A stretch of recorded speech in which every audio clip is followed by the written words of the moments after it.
Slam Sector contains levels of brain rot that may be harmful or traumatizing to some audiences. Viewer discretion is advised.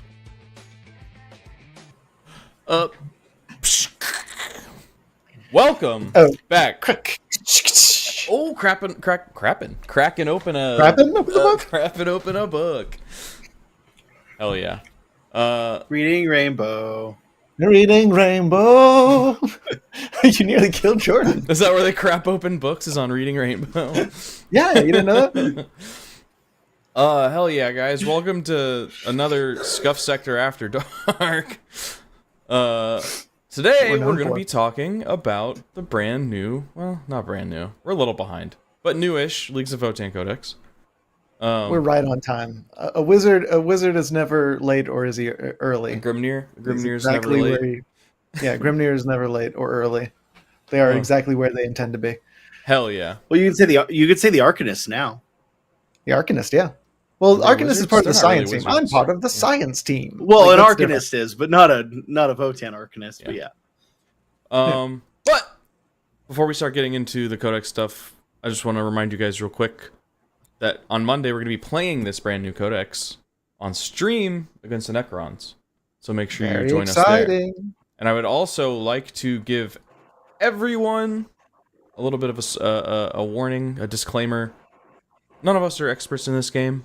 None of us play this game very competitively. What did you think the disclaimer was going to be, Sean? Because now... I don't know, because you did it as if it was tacked onto the end of the previous statement about playing Monday. So I thought it was a disclaimer about Monday. Disclaimer about Monday. I mean, it is also. Disclaimer about Monday. That's just a disclaimer about the I don't know what I'm channel. Yeah. Right. Though that's the disclaimer we give at the beginning of every show, which is we're seriously casual. We have to give it constantly. Constantly. Sure. We're bad. Yes. Listen to our opinions anyway. Yes. And and the other thing of note is, although Jordan and I technically own models for this army, or maybe you don't anymore. I don't. I got rid of all of them. I have them. Elliot's the only one that plays this army. Yeah. Love it. So love them so much. By far my favorite. But I play against this army, so this army borrows some things from some of my favorite armies, which we'll talk about. Well, and this is one of the armies that, like, so I've been this week as I've been moving in. I mean, I've been moving in for the last month and a half, but this week as I've been like trying to reorganize my like office in here and to start actually doing painting and hobby stuff and get my life together. I've been like, hey, I got this box of Tyranids, Elliot. I'm gonna bring them to you. I got this box of Sisters. I'm gonna bring them to you, Jordan. Like, yep. But I looked spoilers. At I'm building a Sisters Sisters army. You've already been building a Sisters army, though. I looked at my Votann and I'm like, no, one day. One day. But also, you don't need. Also, I know that like Elliot doesn't need more like fucking Hearthkin Honor Guard, whatever. You probably have as many as you can take, huh? You have the max? I think he's maxed out on that stuff. The Hearthguard, I've got 20 of them. Oh, so you can take another 10. Oh, I can take another 10. Sean's teleporting. Maybe. Very strange. Strange behavior. Sean's a robot. He's a powerful man. Anyway, let's talk about the book a little bit. The army rule has been replaced. Changed. Judgment tokens are gone. I don't know what you're gonna do with all your little like judgment token bits. I mean, I guess you can use them to count up your yield points because that's your new army mechanic here. Eat them, consume them. Eat them. Yeah, consume. Good source of fiber. Yes, exactly. So you can still use them for stuff. Yeah, you can use them for stuff. Yeah. So do you wanna run us through the army rule and stuff real quick as our resident Votann player here? Yeah. So the judgment tokens have been replaced with yield points. Yield points are gained very similar to how you would get victory points in a game. At the end of each player's command phase, that's the important part. At the end of each player's command phase, you get yield points. You get 1 for controlling an objective in No Man's Land, another 1 for controlling 2 or more objectives in No Man's Land, and you get a third one if you have more objectives controlled than your opponent. These are used for buffing stratagems or using special abilities on certain units. And when you have 7 or more of them, your army switches from phase 1 to phase 2. So you start the game in the assault mode. I believe it's hostile acquisition. Yeah. Hostile acquisition mode, where you get to re-roll advance and charge rolls, and you get to add 1 to the attack roll when attacking units that are on objective markers. And when you have 7 or more yield points, you switch over into Fortified Takeover. Fortified Takeover. Thank you very much. I can't get these names stuck in my head for some reason. You get to Fortified Takeover, where you get to add 1 to the attack roll when you are on an objective shooting somebody, and incoming attacks to your units reduce the wound roll by 1 if the strength of the attack is higher than your toughness, so like the bodyguard rule for your whole army, except for vehicles on that one. Your vehicles don't get to benefit from that extra toughness, but generally they have a higher toughness anyway, so it's not that big of a loss. Like I said, you can spend those yield points for different abilities, so you can kind of decide where you are from turn to turn. You can spend more because you want to stay in assault, or you can try and bank them up because you really want to get to that fortify. Really cool way of changing it up and still holding true to that Votann lore. I like it better than kind of the like stereotypical judgment thing that you get from dwarves. I do really like the judgment.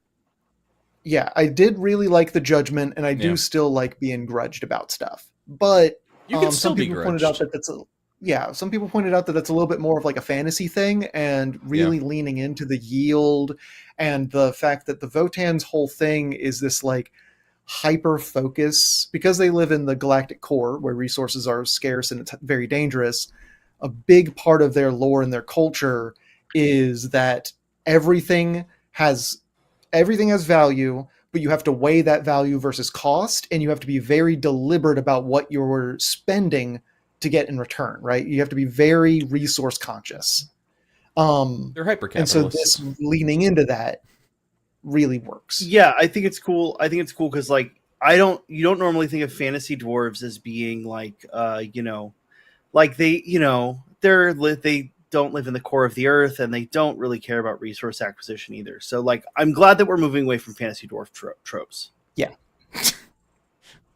Good one, Sean. Exactly. Anyway, I like this army rule. I think it's good. It's fun, and it plays well with a lot of the detachments. Yes. But on top of a new army rule, had some datasheet updates and some new datasheets. Won't go through them all because there's a lot. Yes. But a couple that I think we should talk about are your basic troop, the Hearthkin Warriors. They got a glow up. Their datasheet got a little bit more streamlined, because now they have the 6-up Feel No Pain and the Panspectral Scanner ability just kind of baked into their datasheet, so you don't have to fiddle with your war gear anymore. And then your weapons got easier to juggle. Flat up. Yeah, their weapons got easier to juggle, which is nice. The Panspectral Scanner just being caked into them is nice. They got a bit of a toughness glow up because now they all have the 5-up invuln instead of just the Thane. So the whole unit got significantly tougher.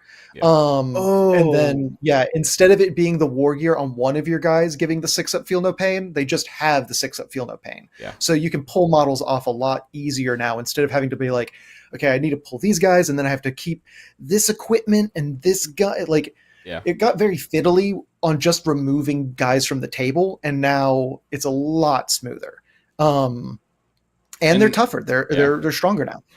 And now instead of the I've only had special to build melee weapons, they all just have the plasma knives, so you don't have to like worry about, and including the guys that have the special weapons. So like you don't have to worry about trying to juggle all that shit around anymore.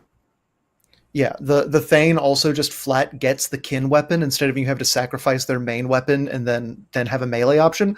The Thane just gets to be good in melee, because everyone sculpted all of their Thanes, because this is how they're sculpted, with the kin weapon and their main gun. because that's how they're sculpted. But then in game, you had to choose whether they had the gun or the kin weapon.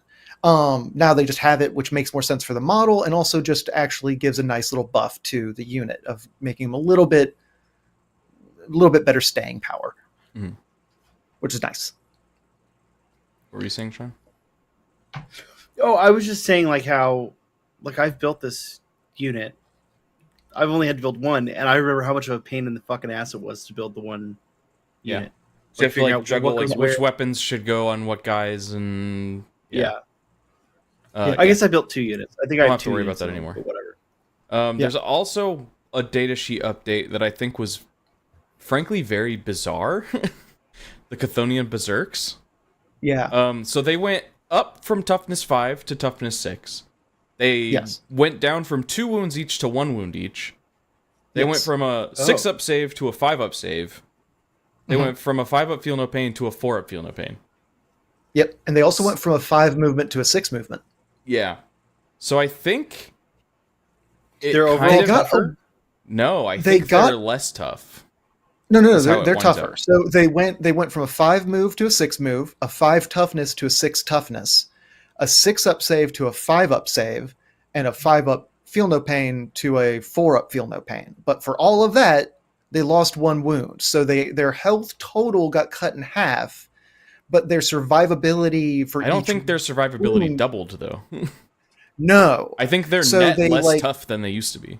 They're net less tough, which is weird because then and we'll get into it, they want you to play them. And they're already a very expensive unit. It's 100. Elliot's dead. Am I gone? Am I dead? No, you're back? You're back. Like a Necron, I have reanimated. They had like a side grade, but like a slight downgrade. But then they want you to play them, but the units are already like 100 points for 5. They're already an expensive unit. Let them 100 for 5? It's 100 points for 5 of them. And so 200 points for a 10 stack. Let them stay on the board. Come on. They're just weirdly fragile for what could be your like main melee unit. Yeah. They're now like a really niche glass cannon, and they do hit really hard, and they do have the fight on death. But they're a lot like Sword Brethren now. But Sword Brethren have 2 wounds, like, right? They're Marines. Yeah. Oh, Jesus. Yeah, we they only have get 3. 1. They have 3 wounds, but they're like 180 points for 5. I think that's fine. And that's fine. Yeah. But they don't have a feel no pain. They don't have an invuln. They don't have any sort of and they're only toughness 4. Sure. So like, it reminds me of that where it's like, oh, I want these to be like my tough main core unit, but they're it's just not what they are. Yeah. Because like, it was weird because the big complaint that I remember seeing about the Berserks is that they were glass cannony, but they were also at the time our real like only true melee option. Yeah. For the Votann. But then they were easily taken off the table. And so people were like, maybe they'll get tougher. And then people were looking at like the 5-up save, 4-up feel no pain, ooh. And then they noticed the 1 wound, and then they're like, what? Why? Why would you do that? At the very least, can they go in a Land Raider? Yeah, they can go in a Land Fortress. Elliot's gone again. Is the Land Fortress also named after Arkan Land? I'm back. Yeah. What's happening to me? Okay. I don't know. Let me make sure I'm not like downloading updates for something. Make sure nothing just Elliot's busy downloading a car. I'm downloading a car. I don't know why. You wouldn't download a car. If they made them cheaper, I'd feel better about it. If they just made them tougher for the price point that they're at, I'd be happy about it. But instead, they got like a weird, instead of like a 50% reduction in their hit points, they got like a 25% reduction. Like it's a really weird way of doing it. It's very strange. Very strange. I still really like the unit though. And you can put 5 of them in a Sagittar and then have a move up real fast. So like they do have, and Sagittars have assault ramps and stuff. So you can still, do stuff, but Sagittars don't have assault ramps. They have another thing. Rip.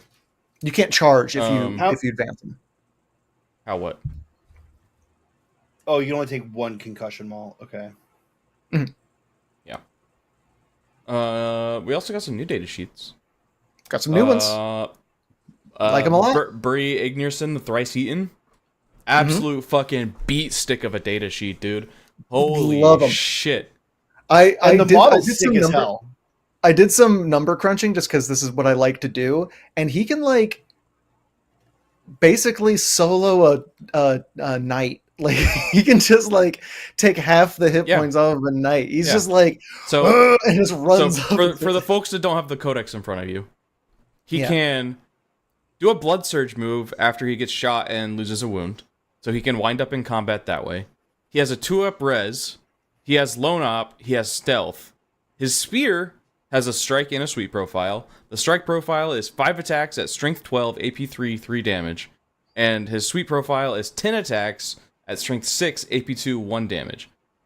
That's fucking nuts for just a little guy.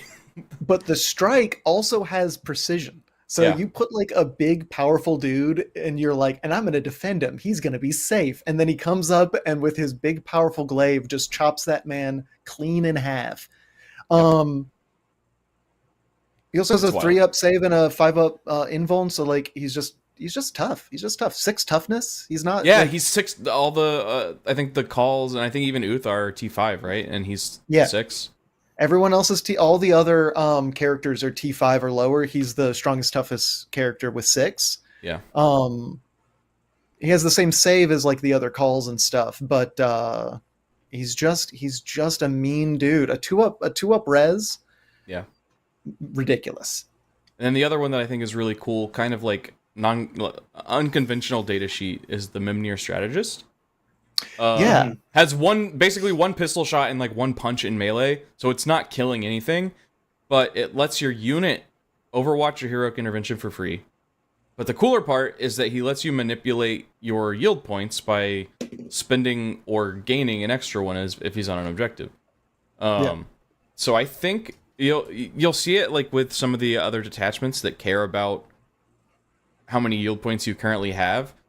That's gonna be huge. I think basically every detachment is gonna want you to run at least one Mimnir Strategist. Mimnir Strategists really feel like almost every list is going to want at least one. Yeah, very cool. It reminds me of the. It reminds me of 2 things. Like you had the Gene Stealer unit that you can move your deployment markers back with the deployment. Yeah,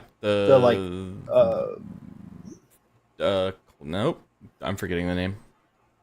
Nexus. Sure, and then the other one is and then the other one is the Hellbrute for Thousand Suns that just generated the extra like Cabal point, ritual point. Yeah, back. I know it doesn't do that anymore, I don't think, but like it reminds me of like I like the units where it's literally just working with the army rule in an interesting way. Yeah. It feels like they've designed it well. Yeah.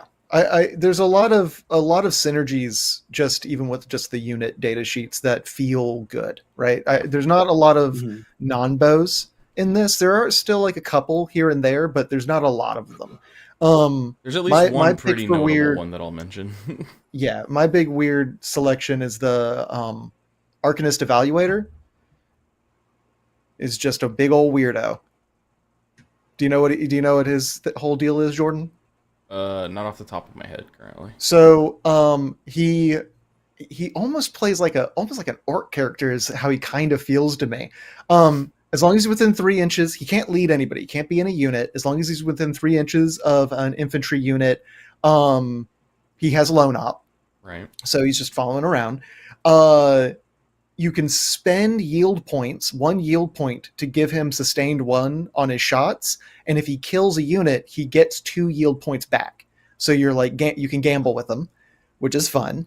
But then, and this is the weird part, he has 1 big dumb gun where you can, within 12 inches, 3 shots, rapid fire 1, hits on a 2, strength 8, AP 1, damage 1. It's a little gun. You can then full charge it, overcharge it for hazardous, rapid fire 2, 18 inches, 3 shots, 2, ballistic skill 2, strength 8, AP 2, damage 2, right? So getting better. Mm-hmm. Or you can super overcharge it, where it becomes hazardous and overcharged with rapid fire 3 at 24 inches, strength 8, AP 3, damage 3. And when you super overcharge it, each time the bear rolls the hazardous test for that weapon profile, subtract 2 from the result. And he has deadly demise 1. So he follows around another infantry unit with this insane, like, experimental gun and just going like, this will be fine, and just blasting away. And How many like, points is this fucker? That is orc shit for sure. Oh, right now he costs. He's honestly not even that much. You know what it makes me think of? It makes me think of gnomes from World of Warcraft. It's like, yeah, 65 points. 65 points for 6 shots hitting on 2, strength 8, AP 3, 3 damage with a pretty solid chance of just blowing his own arms off and maybe the guy next to him. It's great. So sub 200 points for essentially a squad of 3. yeah. Do it. And they're mean. Fucking rad. I love it. Wait. Hold on. That actually, because did they give each other lone op? Yeah, they give each other lone op. while this model is within 3 inches of one or more other friendly Leagues of Votann infantry units, Yeah. excluding units with the lone op ability. Okay. And this unit has the lone op ability. So they can't be the science team. They can't all be piled up as the science team. But you can have them all following around like a sacrificial unit of warriors, just screening for them. And like they hit like a truck. They're very funny. Warriors aren't really sacrificial anymore. They're like true, tough, hard to shift. Yeah. Yeah. Anyway, let's get into detachments. You want to get into detachments? Sure. Let's get into the detachments. I'm loving it so far. I'm loving this book. I'm loving everything. Let's talk about the Needgaard Oath Band. So, if you're not familiar with the slam scale, as you can see up at the top, we're judging it based on sex appeal, lore, approachability, and meta, giving each of those categories a 1 through 10 score, and that will give us our average for the detachment. Sex appeal is kind of just our first initial, like, gut check, like, is this cool, or is this fucking lame? Lore is going to be how well does it, like, adhere to the lore that we already know, or does it kind of add to the lore in interesting ways? Approachability is going to be from a hobby and rules perspective. How easy is it going to be for a new player to pick up this detachment? And then meta is going to be our very best guess at how good we think this detachment is going to be in a competitive setting. So, starting with the Needgaard Oath Band, this is kind of your generalist detachment. Each time an enemy unit is destroyed, you gain a yield point. Needgaardless to say, this is a very easy detachment rule to learn. Yes, I wrote that one down so I would remember to say it. You killed Sean. Sean's gone. Sean is dead. So, to me, a standout enhancement here was the Oathbound Speculator. So the bear's unit can reroll once to wound, and each time they're selected to shoot or fight, they can spend 3 yield points to gain +1 to wound. That just seems very good to me. Huge. Yeah. No, that is definitely a standout of just like, especially put a strategist in there, get your extra yield points, save them up for an important role. +1 to wound is huge, and you're already getting the what is it? Reroll ones. +1 you can right? get the What are you talking about? What'd you say? I was getting mixed up. The army ability is add 1 to hit. Yeah. So if you time it right, add 1 to hit, add 1 to wound is vicious. Yeah. I do think that you're probably going to wind up with this detachment getting out of hostile acquisition pretty quickly. Yeah.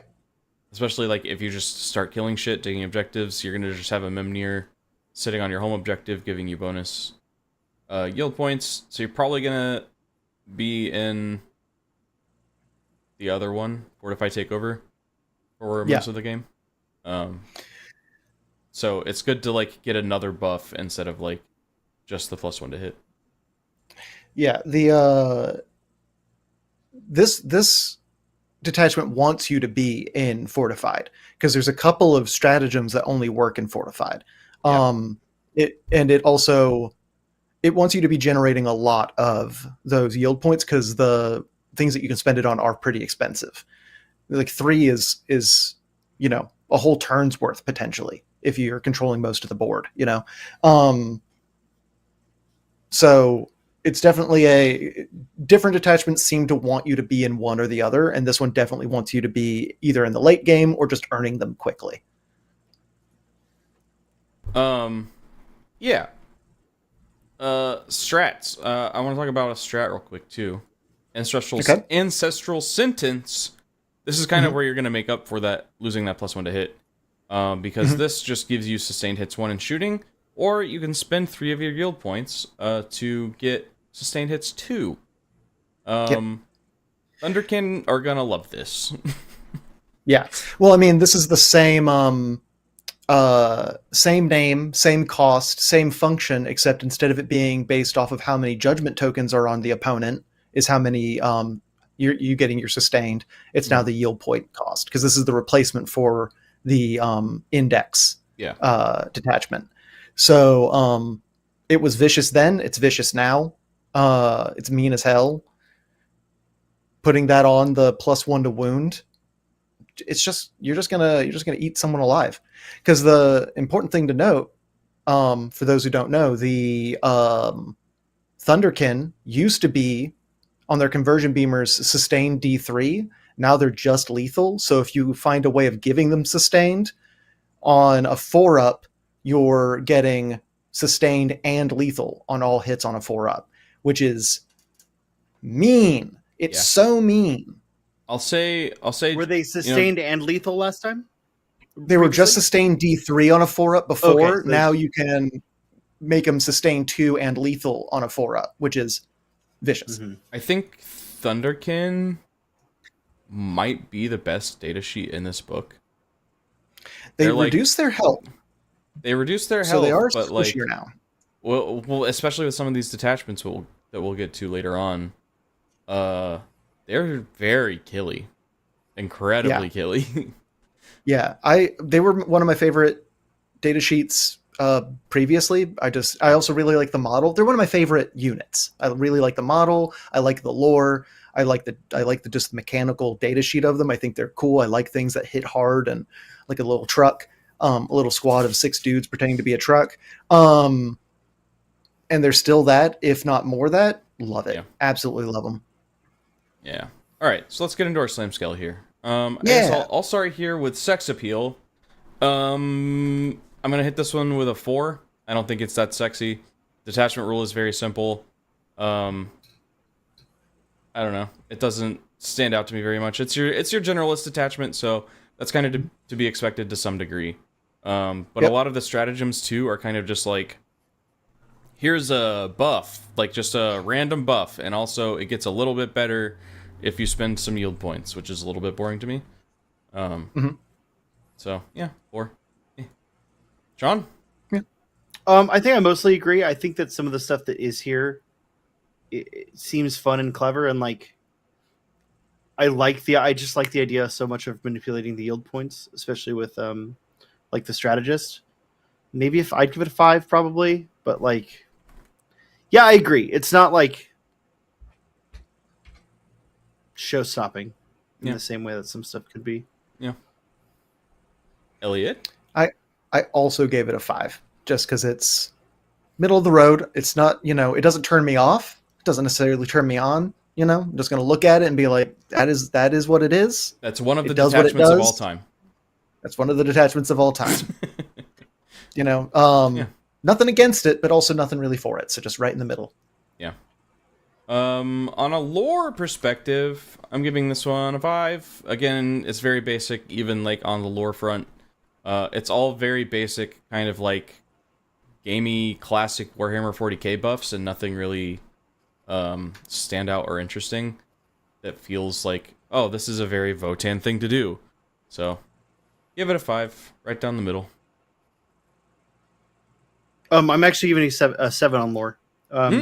because I think just the mechanic of like how much this has for you to spend yield points, like the idea of, and this might be like, this is almost influenced more by Elliot than Votann lore itself, but like the idea of like Votann as traders and merchants, like you spending that yield, you know, I just imagine some guy on the back of your battle line selling off. I tried to Rocks get and into rare that minerals. mindset, but it was just like a Warhammer 40k battle in real time takes place over the course of like a couple of minutes. Right. So it's Right. like, But they're not really doing that. well, but it's also meant to, Warhammer 40k battle is also meant to be a reflection of a larger conflict, Yeah, right? I know. So Yeah. but yeah, no, I agree. Like there is some like Suspension of disbelief. right. So I kind of did what Sean did. I gave it an 8 Okay. because there's a lot of, not necessarily what it brings to the table as new lore, but just because this is a continuation of lore that they've already been building on. Like this is just, when you think of what Votann are, this is kind of the baseline of what you should be looking at, right? Like it's just, that's, you know, this is what Votann are. As for what the yield points represent, they don't represent you trading at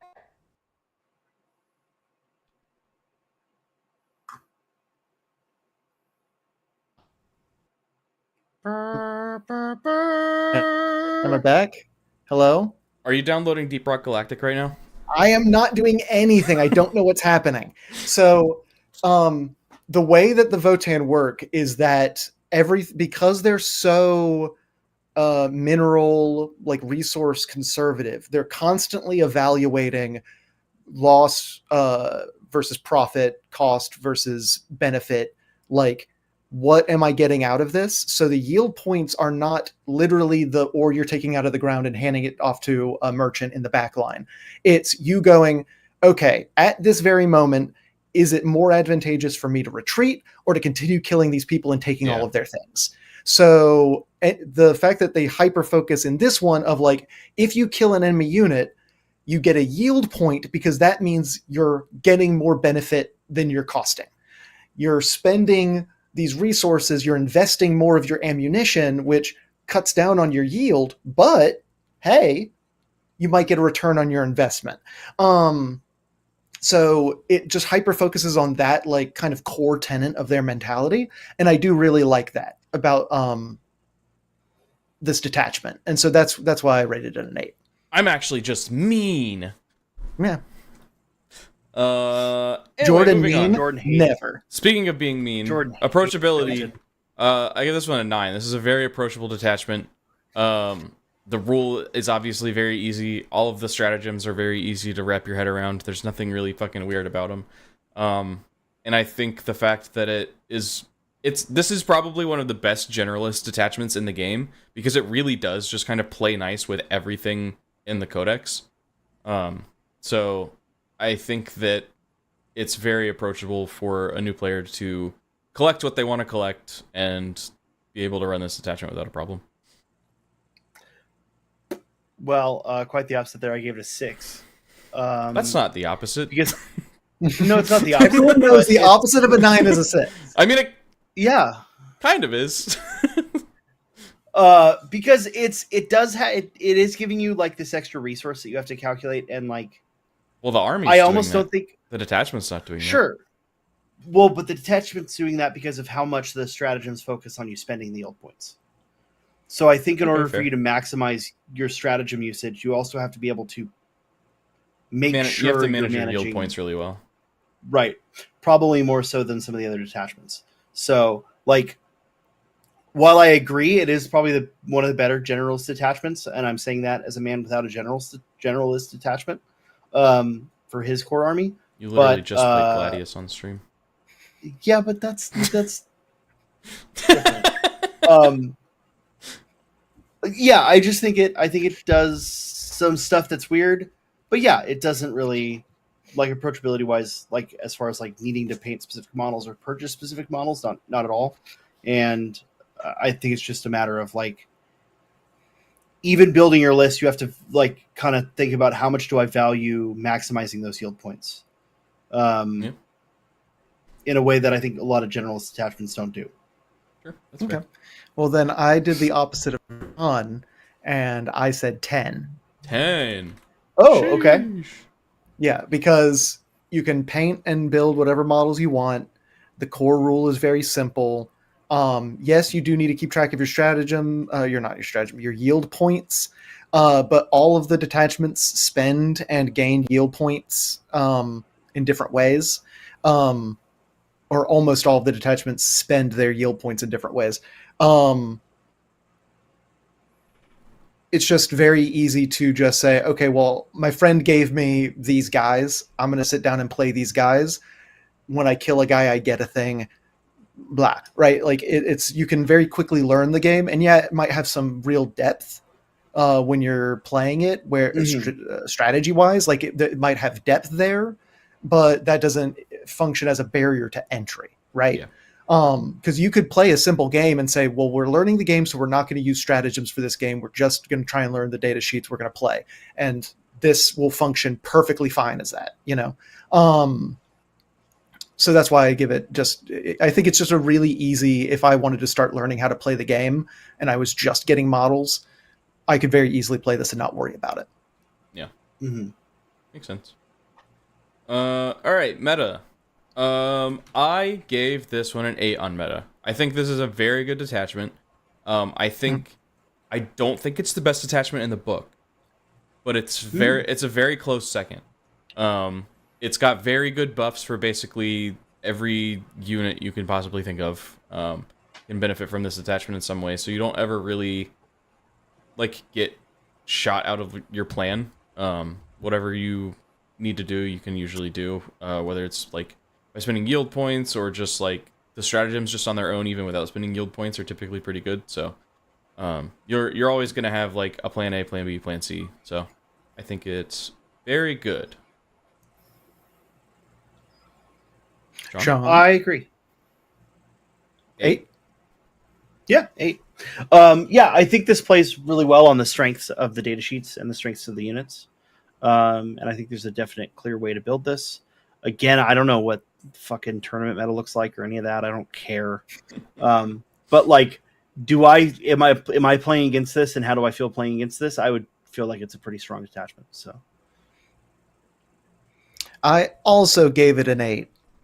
Oh my Whoa! god! For all the reasons stated above, And just mostly to keep flexible. it at a 6.9, right?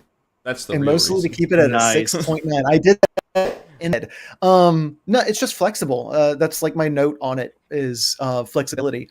Yeah. Did I write anything else? No, that's my only note on it is just it's very flexible, which means, you know, however you prefer to play, you can build around that. And if you're playing what you like to play, you're probably going to be playing it well.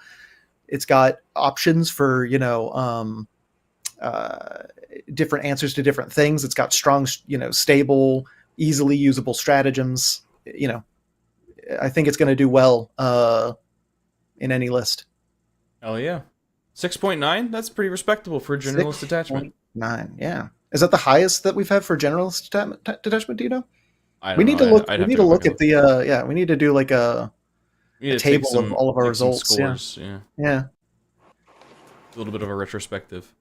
Yeah. But right now, let's do a prospective and talk about persecution prospect. Whoa! This is your bike detachment, basically. When what is it, a Hernkin unit specifically, or is it all units? I don't remember.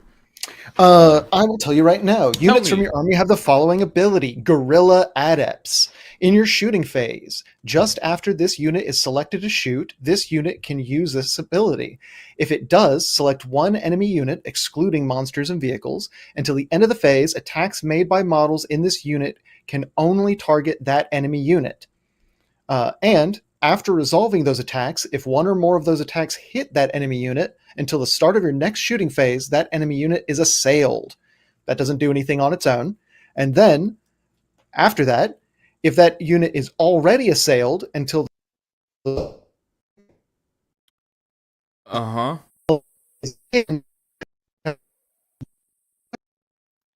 They get pinned, which is rolls.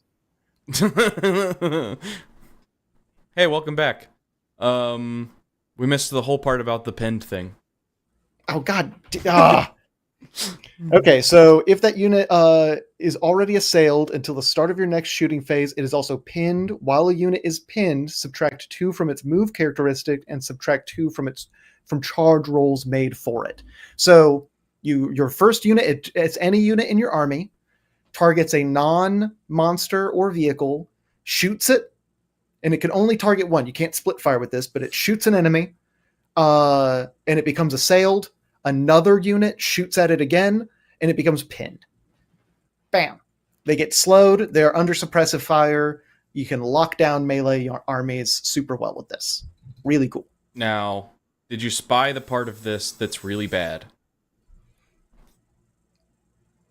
Excluding monsters and vehicles. Yes. That's really bad. You know what's really good in 10th edition? Monsters and vehicles. It's also drives me crazy. Sean, you're muted.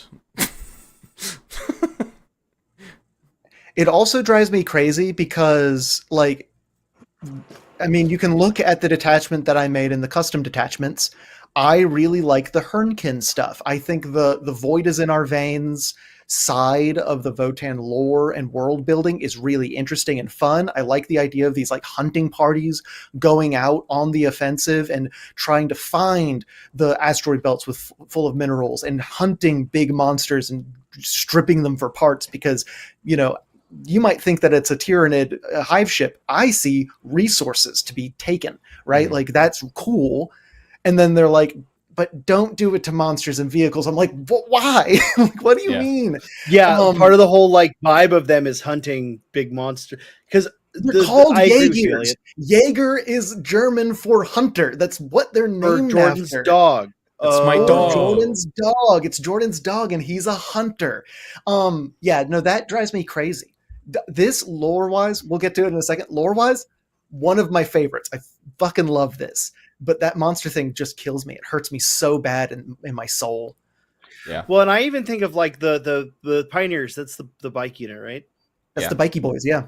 Like I'm just thinking of like the pin to me, like thinking of the bike with the high-las rotary cannon on the back, just pinning down like a monster that's charging at you. Like, yeah, that's super like, you know, a bunch of fast-moving bites circling around, strafe circling around a monster and kiting it and pinning it down while a bunch of dudes run up with like a bunch of cattle prods to actually like capture it. Rad, cool mental imagery. Why don't we have that? It feels like a big like rules miss and a big flavor miss. Yes, huge. Yeah. And I don't care also much about the rules. Put another way. You play this detachment against knights, you don't have a detachment roll. Yes. Right. So heartbreaking. It's problematic. You play this against like any vehicle skew list, you don't have a detachment roll. You play this against Monster Mash Tyranids, you don't have a detachment rule. Yeah. It becomes really problematic. Yeah. I'm really hoping that they... And I also don't know why you wouldn't just let them do that. Like, I don't understand, like, the units that... There is an enhancement that lets you do it for one unit. The units that are monsters and vehicles already move faster to begin with. So it actually automatically scales. Here's the important part about that enhancement. It specifically lets you pin a monster or vehicle. It does not let you assail them. Yes. You pin them without assailing them. And a lot of this stuff cares about your targets being assailed.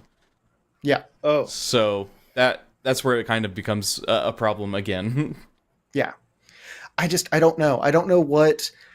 I would have loved to have been a fly on the wall in the design meeting about this, where that decision was made, because I don't really understand, even from like a game design mechanics aspect, like as a game designer, a hobbyist game designer, I don't know what logic they used in the jump to say, and then not monsters and vehicles, because those monsters and vehicles already move faster, so it automatically scales with the unit by slowing them down. I mean, even if you could assail them but not pin them, I think that would even be fine. Sure. like, oh yeah, they're assailed, but you can't pin them unless you invest more into it Yeah. somehow. Sure, fine, because it's a bigger monster, and so Yeah. they have the lore of, or not the lore, but like the vibe of being able to muscle through it. So that Yeah. makes sense. Cool. But just flat not at all working on it really is weird. It's very silly. Yeah. There's an enhancement that I think is pretty good though. Nomad Strategist. So Yes. once per game at the end of your opponent's fight phase, you can put a Hernkin unit into strat reserve. So this is going to be your bikes or your Jaegers. And you can spend 2 yield points Up to 4. Up to 4 to pull 2 more units into strategic reserve. So you can pull up to 3 if you spend 4 yield points. And if your target is in combat with an assailed unit, it even lets you pull them out of combat. So, yeah. So that is nice. It's very good. You can pull dudes out of melee and put them into redeploy. Really cool. Very good mobility tricks. Plays with the detachment rule in a interesting way. Yeah. So I like that one a lot. Yes. Gives you something to do with the tokens that came with the starter set. Assail someone. Yeah, 1 is assailed, 2 is pinned. Yeah, there you go. Yeah. There you go. Oh my god, we did it. We were talking about that before stream. What are you There gonna you do go. with your Votann tokens? There you go. And then a good stratagem that I liked was dispersed formation, which is very easy, honestly. It's just smoke for an infantry or mounted unit. They get stealth and cover. So easy stuff. Interesting. Feels flavorful too for the Hernkin stuff. So Once again, no one's gonna ever use go to ground. No, like cultist guard maybe. For the most part, no. And then let's get on to the slam scale here. For sex appeal, I'm gonna give this one a 6. It's a little bit more interesting to me than the Needgaard Oath Band. On first glance, I liked it a lot when I first looked at it, and then I started reading it a little bit more, and I'm like, okay. It is, and to the right opponent, it's going to annoy the shit out of them, and it kind of plays similarly to Crossfire from 9th edition Genestealer Cults, so it gets a bonus point for that. So That's definitely a good call back to that. I like this one a lot. It does feel bad that it doesn't do monsters and vehicles. I'm gonna give it a 7. I just think like if I was running this against your list Monday, right? Like I don't do much, Yeah. Against like an armored guard list, you don't do anything. Yeah. I gave it an 8. Okay. Because despite all of its shortcomings and frustrations, I am that big of a fan of the Hernkin branch of Votann Society that although it does frustrate me and annoy me, I'm still going to run it. Even if it's not good, I'm still going to run it for the fact that I like Hernkin. I think they're cool. I think that lore is rad. So it still is very appealing to me. Yeah. All right. Lore. For kind of the same reasons, I'm giving it a 7. It's a little bit better. It for the most part, it feels pretty cool and fluffy, except for obviously the major miss of Jaegers not being able to really do much against big monsters and vehicles. So yeah, it's a flavor miss in that one aspect, but otherwise I think it's pretty good. I will say, just as our last time bringing this up, I am okay with it not doing it to vehicles. I think it needs to do it to monsters, right? Like from a lore perspective. From a lore perspective, it's fine that it doesn't do it to vehicles. Yeah, from a fucking from a viability perspective, it should do it to both. Like they use that as a shutoff valve. It reminds me a lot of my issues with the Templar Codex, where everything's so specific, like overly specific to underpower it. Yeah. And I don't like that. So, but that's not about lore. So for lore, I give it an 8. It would probably get higher because, like Elliot, I love the Hernkin. Um, it'd get higher if it could do it to monsters, but it can't.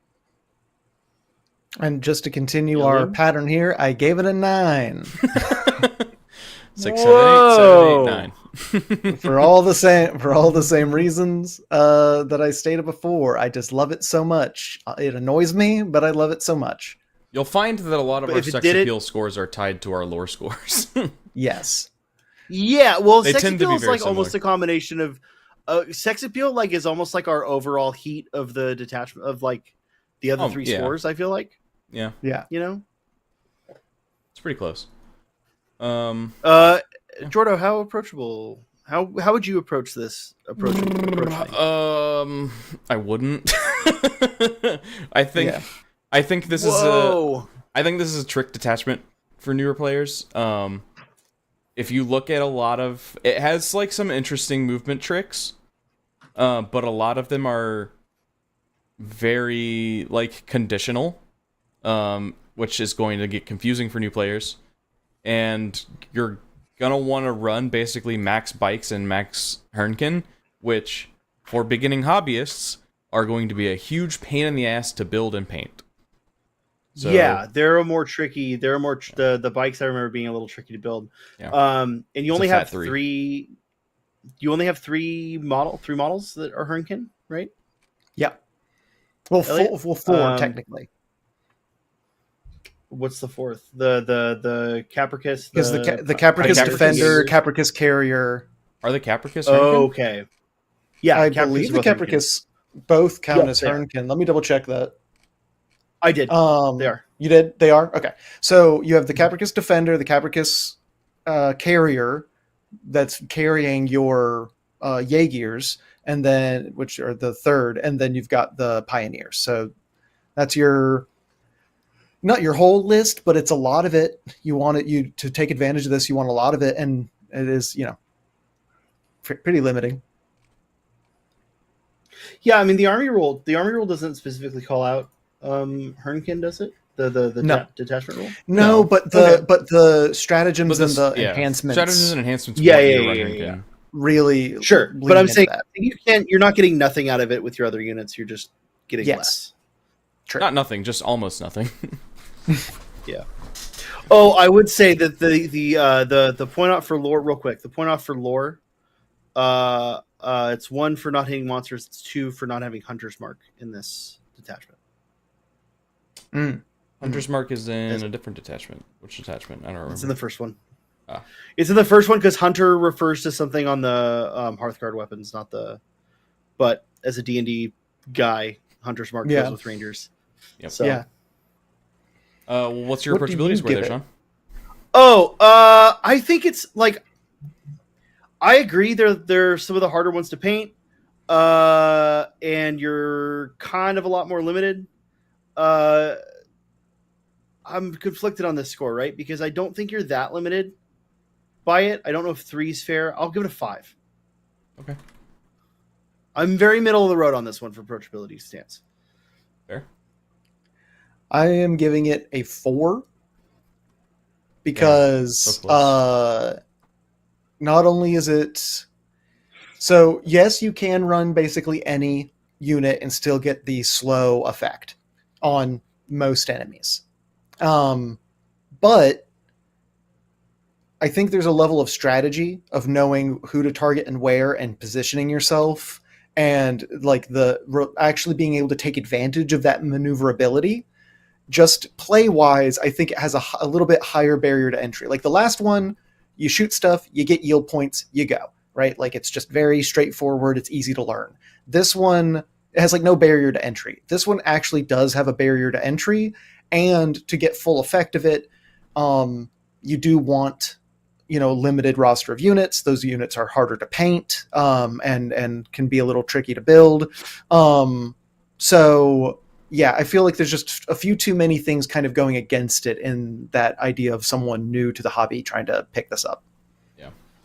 One more mark on approachability is Mhm. this is a me problem mostly because I do this in almost every game of 40K that I play. I did it Monday on stream. Mhm. I try to I try to charge a unit that I advanced because I forget. Get that you advance. I know when I advance. I forget that I advanced them. I know that, and then Jordan goes, "Wait, you can't do that. Didn't you advance them?" I go, "Fuck." After I've already like moved half the squad. I know if I was playing this detachment, I'm gonna plan on trying to subtract 2 inches from the movement of a charging tiered monster, and then go through my shooting phase and then say, "All right, it's whatever." My opponent's gonna go, "No, you can't do it against monsters." I'm gonna forget. I'm gonna totally forget, and it's gonna fuck me. Yep. So meta. I don't think it's that good. It's fine. It has some interesting tricks to help you score points to some extent, but I don't think the units are durable enough for that to matter. Not being able to split fire, because you have to, if you're going to do the pen and assail thing, all your shots have to go into one target. So not being able to split fire hurts. Not being able to assail or pin monsters and vehicles hurts. But bikes are pretty good, and this buffs them, so it's got some merit at least. So give it a 5. Yep. It's mid. I'm going. I'm actually gonna go 6. I was gonna do 7, but I think the vehicle thing hurts because I think this has a lot of cool tricks. I think into a lot of matchups, the pinning is going to be super helpful. It's just there's going to be times where you can do nothing against knights or armored guard or, Ryan's 3 land speeder, 3 vindicator list. True. Yeah. Against my favorite Thousand Suns list, where it's just a bunch of vehicles and then wizards standing behind it buffing them. Big old, it's a vortex beast and Angron and a demon prince and then 3 vindicators and wizards standing behind it going yes like that. Yes. I also gave it a 5. I think in the right hands with high maneuverability, lots of infiltrate, lots of scout, lots of movement tricks. I think you could end up scoring a lot of points and be really kind of, guerrilla warfare. I mean, it's called guerrilla adepts. Sticking and moving a lot on the field and capturing points and doing actions, doing secondaries in a really tricky way could probably earn you a lot of points, but they are pretty fragile units, and it does have those limitations. So I think in the right hands, it probably could be pretty good, but I don't think it's going to be one of the best. Yeah. And I just love gorillas so much. And I just love gorillas. There's an anime called The Gorilla God's Number One Girl, where it's a magical world where everybody gets a different animal god, chooses them to give them buffs based off of that animal. And this girl gets the gorilla god, but she's meek and she doesn't want to do stuff, but she gets super strength to the point of breaking walls on accident because she has the gorilla god. It's pretty fun. Okay. John, you remember the Atlanta Silverbacks? Those are the good old days. No, I don't. Was that a hockey team? No, it was a soccer team. I don't soccer. Oh my god. All right. Anyway, they haven't been a soccer team since the early 2000s. They haven't existed. Anyway, moving on. It's time to diggy hole, y'all. Diggy hole. This is jokes, everybody. It's the jokes. It's the memes. This is your Chthonian Berserks, fucking Deep Rock Galactic detachment here. This gives your Chthonian Berserks battle line and deep strike. Crazy battle line and deep strike. Fucking hilarious. Yes. And you're gonna get reroll charges from your detachment rule at some point too, so that helps a lot. I want to mention army rule. I want to mention the enhancement pile driver. Fucking hilarious. When the bearer fights, you can spend up to 2 yield points to add +1 damage per yield point spent. This is so fucking funny. The flavor text: Kin possessed of a ruthlessly direct attitude allow no impediments, no matter how large, to bar their path. Fucking so good. I love that so much. So, Jordan. Yeah? I know you don't need more army projects, but if you were to, I don't know, kit bash this with jackals, kit bash some berserks with jackals from World Eaters. Not Adeline Jackals, World Eaters Jackals. Okay. Not Adeline Jackals, World Eaters Jackals. And you build your corn, your corn Votann army. Corntan? Yeah. Corntan? Well, speaking of GSC, they have a strat called Hidden Access drills are Ways. biting? The drills are biting. Hidden Access Ways.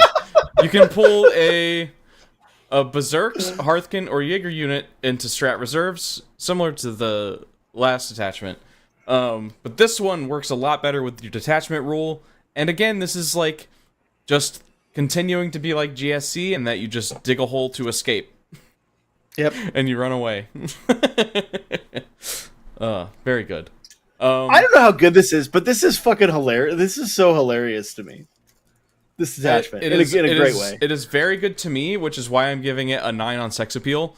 I love this so much. The Gene Stealer cult and World Eaters player in me fucking loves this detachment so much. And thematically, the idea of just a bunch of half-naked dwarves digging holes around you to pop up and hit you with a hammer like a reverse whack-a-mole is so good.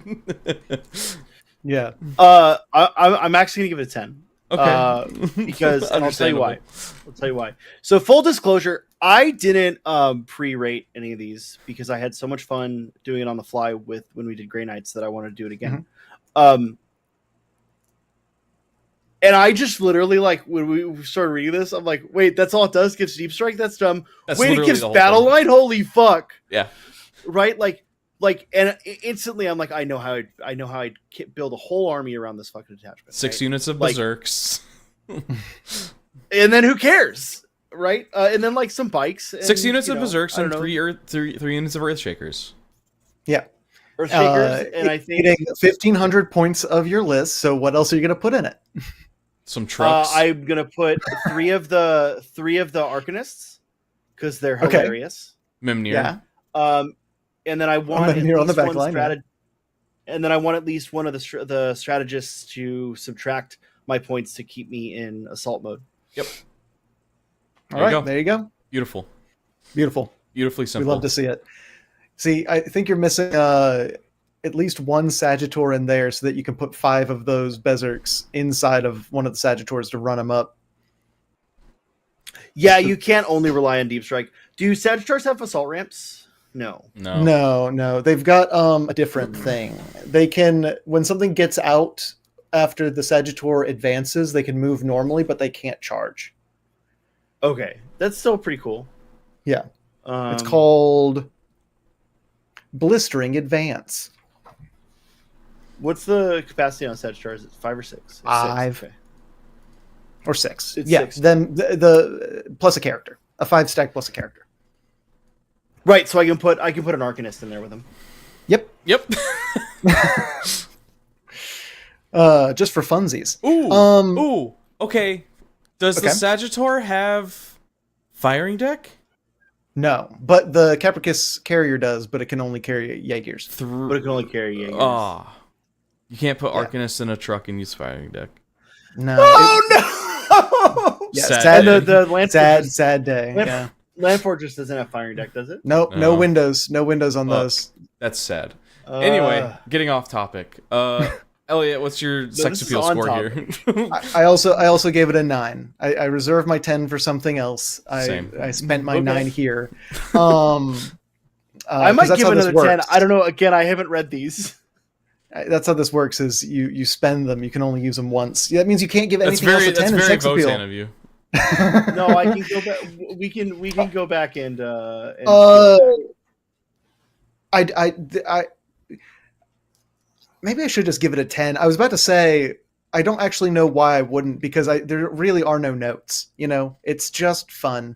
I guess the only note on the sex appeal I have one note, and that one note is that it's not Brandfast Oath Band. Yeah, the only note I have on it is that they took a wound away from my boys. Yeah, right. It's like the one thing. Yeah, the Berserks aren't as tough anymore. Yeah, and so to run 60 of them is amazing, but also that's only 60 wounds on the board, and they're gonna go away. And that makes me sad. It'll make me sad when they go away. So that's why there's a 9 there. But other than that, beautiful. Love it. Fucking meat missiles. Yes. Lore, again, gotta give it a 9. They nailed it. This is the Deep Rock Galactic vibes I've been looking for. Feels amazingly on brand. Again, I do think there's a detachment that has an edge on it, though. So, Sean? Yeah, 9. It's fucking hilarious. It doesn't. The only reason, and actually, I want to drop my 6-pill to a 9 on the. Yeah, I want to drop 6-pill to a 9 too. I thought about it because here's the problem. It doesn't have a lot of the cool stuff that I like about Votann.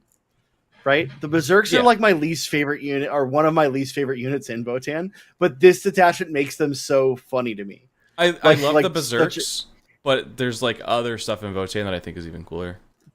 Yeah, there's stuff in Votann that like, and I this is gonna affect my lore thing too, because like they make sense to exist in Votann, but it'd be like building a sister's army around flagellants, right? Like, I don't know, I'm not that interested in that. You know, so that exists. The penitent host, and and the penitent engines too. I know it does, but like that's not what I'm there for. You know what I mean? I'm not in Sisters to play that. Yeah, Elliot, are you gonna keep the pattern? I'm gonna keep the pattern. I also gave it a 9 because at the end of the day, the Chthonians are my second favorite branch of the really maybe third favorite branch of the Votann, society. Huge fan of the Jaegirs, huge fan of the Grimnirs, huge fan of the Chthonians. Those are kind of my top 3. They're cool. They're just cool, muscly dudes running around, digging holes, murdering anybody that gets in the way. They're also like pumped full of drugs, like all the tubes in them. They're like cybernetic, so they're like clone schemes make them genetically perfectly engineered for what they're doing. But then they also cybernetically enhance them and pump them full of drugs. They're just there to get shit done. Like that's what they're doing. They work great for my new custom thrice forged lore. Yeah, there you go. Iron with kin, iron umlaut. God damn it. God damn it. Anyway, moving on. Approachability. I gave it not a 9. I'm lying. I gave it a 4. Okay.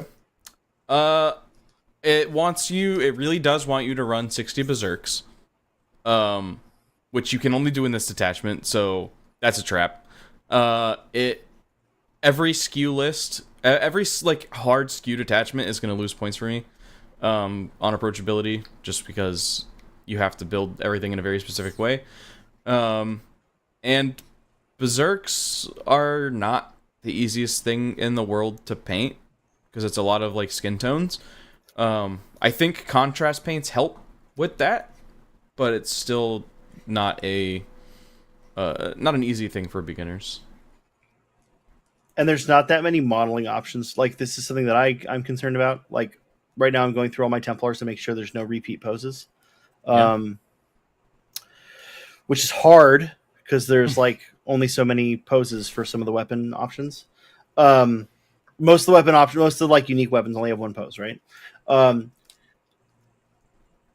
I really want to give this a 1.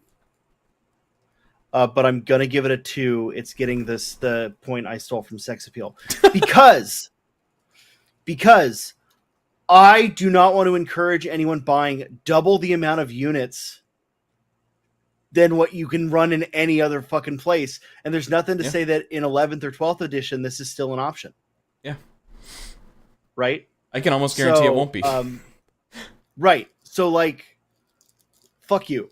Fuck you, GW. Don't do this. Right? Yeah. Don't get me excited about something and then have me realize, oh, wait, I can't logically do this.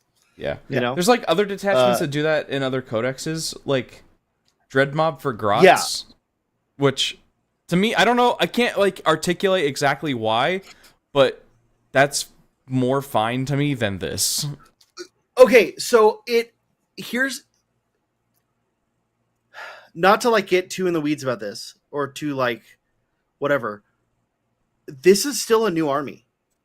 Yeah, that's true. Dreadmob is not for new orc players. Dreadmob is for orc players that have 6,000, 8,000 points of orcs lying around their fucking room and have a bunch of. It's not just you. I got to fucking.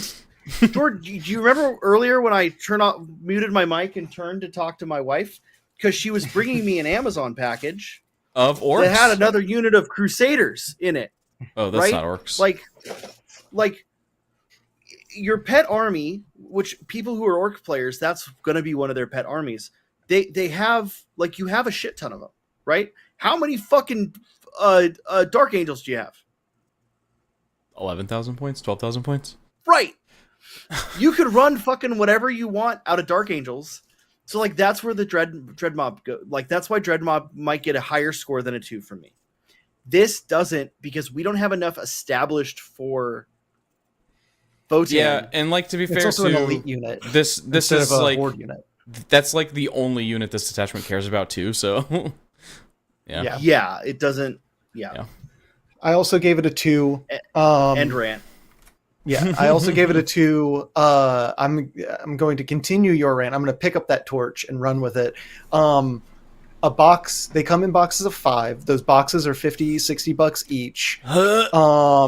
So if you wanted to run them, it would be hundreds of dollars just for those dudes alone, which then you wouldn't be able to use anywhere else because they're like an elite force. They're making a horde out of an elite force, which is crazy. And there's It's there's no other model in the army that looks like it for you to kit bash out of. No, we have the Earthshakers now. Sure, but how much is the box there? How much is an Earthshaker? You get 2 Earthshakers, and I can't remember how much that box is. I think it's also 50 or 60. All right. But you get 2 Earthshakers That's per pretty good. box because they come in units of 2. So with 3 dudes standing on the thing. So point is, also when it comes to painting them, like you said, it's skin tones, it's metals, and it's cloth, and maybe some leathers. And they're kind of like hodgepodge connected, cyborgified onto them. Like it's a weird model to try and paint if you're new to painting. Like you got to use a lot of different colors and different techniques and stuff. And if you overbrush onto something, it's going to look weird. Yeah, they're not simple to paint. They're not simple to run because they are pretty fragile. If you're going to be like, okay, well, I finally did it because I'm a crazy person and I'm rich and I wanted to do it. I'm going to run them. If you're not careful with them, if you're not doing it right, they're just going to get shot right off the board before they get into melee. And then it's like, because you only have a 50% chance, even with the reroll to charge, you only have a 50-50 chance of making those charge rolls on the deep strike from 9 inches away. Like that's how that math turns out. Mm-hmm. So your dudes are just going to get murdered unless you know what you're doing. So it's just like deep strike can be a trap. Like even within and I'll use that as a segue. That's exactly why I gave it a 5 in meta. Yeah. Real quick, I do want to point out the Earthshakers thing. So the Earthshakers come with 2 Chthonians and 1 like Hearthguard Ironkin. Yeah. No. Well, not counting the mortar, the models on the base is 2 Chthonians and then 1 an Ironkin. Hearthguard. Ironkin. It's not Hearthguard, it's just an Hearthguard. Ironkin. Yeah. Well, but he's in the like Hearthguard armor. Got it. He's like in the stature and armor of a. Yeah. Anyways, so you can get, if you buy 3 boxes of these, you can get an extra squad, right? And you could figure out what to do with the, like, I guess whatever, but 2 boxes, not 3. Yeah. I digress. You digress. What is do you your give it on meta meta? score, Sean? I don't think anyone's gonna capitalize on this, right? I like almost doesn't matter if it's good or bad because like. I don't know, like, how frequently are people going to fucking spend a bunch of money on this, right? Yeah, 5. Perfectly middle of the road, because I don't fucking know, right? All right. Elliot? I gave it a 3.